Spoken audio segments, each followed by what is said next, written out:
And shout out to everybody who's hit the like button. Hit it one more time for the professor who's about to crush the Bears defense. Yes, the professor is back. I would put no B+. There's no way. That is the lowest grade I've given this year. I actually wish we could start with the defense. I wish we could. We're going to start with the lows and then get to the highs. But let's start with offense.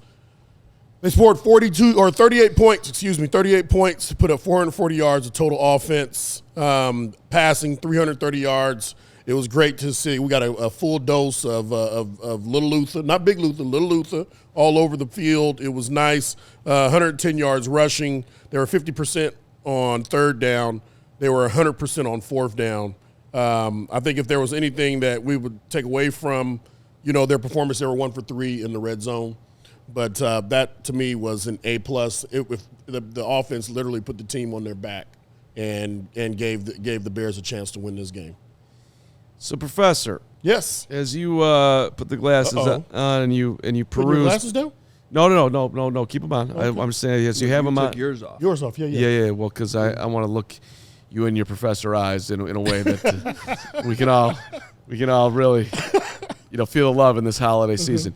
How high up do you see for this offense? Because you watch it and there are some plays that are left out there. So I'm like, do you see this as an offense that can be in the near future, say a top 5?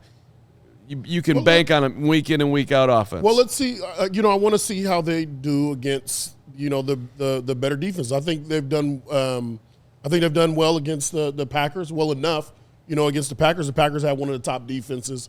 And I think that's where the true measuring comes from. They had a wonderful performance, and again, they put the team on their back against the 49ers. 49ers, their defense is not one of. It's just not. This year, it's not one of the better defenses. So the professor, with his glasses on, needs to see the Bears do it against Seattle Seahawk type of defense. But we have what the Bears have what you need in order to be successful. They have a great run game. They have the best run game. So with that being said, they can be effective against any team. Sounds like top 5's on the table to me. Yep. Let's go top 5 on the table. Hogue. Top 5 in MVP odds right now. All right, there you go. All right. Okay. Defense. Well, listen, you already know. I had a feeling on this one. Yep.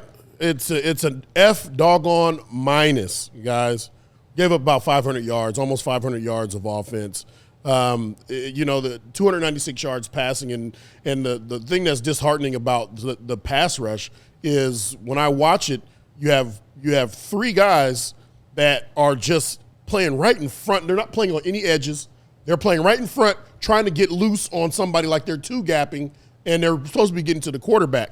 So it's just like it's a waste of time. It's a waste of your body movement. 200 yards of rushing. Christian McCaffrey had his way with us. All their running backs had their way with us. 7.3 average yards per play is terrible. They were 70% on third down, 100% on fourth down, 5 for 5 in the red zone.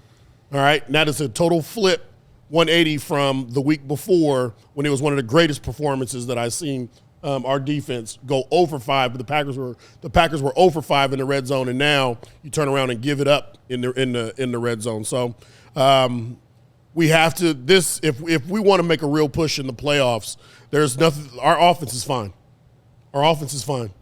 Our defense has to pull their head out of their asses. I thought that's a good way to put it. Remove head from ass, play D. Yes, that would be nice. I thought this was going to be an F-. I thought maybe there was a chance you'd only go F because they did have a pick 6. You knew it was going to be an F-. But when you read off everything you just read off and go through it, that's how bad it was. You had a pick 6. You gave the team a 7. You were up 7-0 on the first play of the game, and you still finished with an F-. That's how bad it was. That's bad. I'm going to read you a little text I got from my guy Al Harris, former Bear, who was outstanding with the text in his breakdown.